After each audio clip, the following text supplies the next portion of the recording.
DJ दीपक श्याम की तौर बंधन टोला वाले।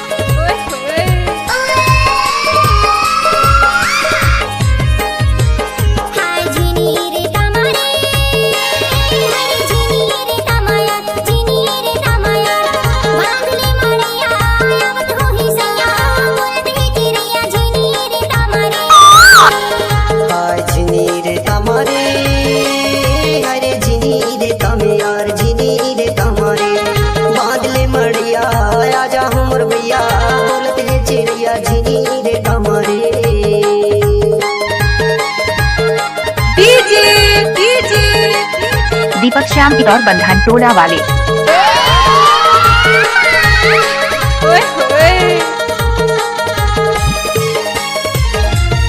दादा रे ऊपर में हवाई चाले नीचे चलते रेल भैया नीचे चलते रेल।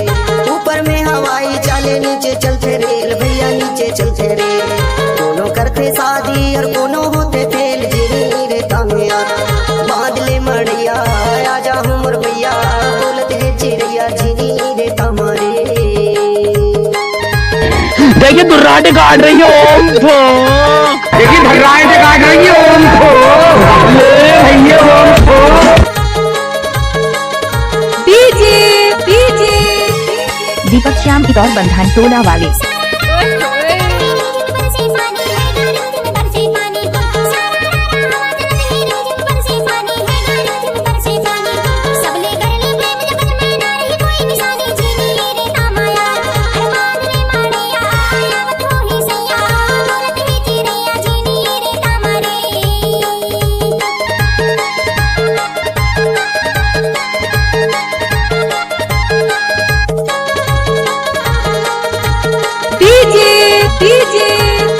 दीपक श्याम की तौर बंधन टोला वाले। अच्छा दुनियादारी ले छोड़ के भैया सब ले कर ले मेल यार सब ले कर ले मेल। दुनियादारी ले छोड़ के भैया सब ले कर ले मेल यार सब ले कर ले मेल।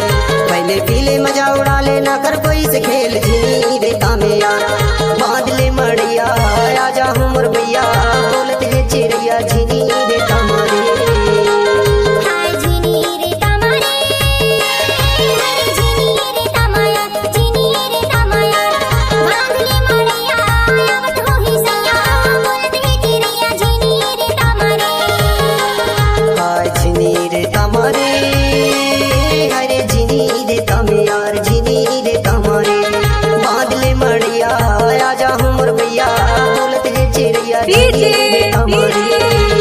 दीपक श्याम की तौर बंधन टोला वाले।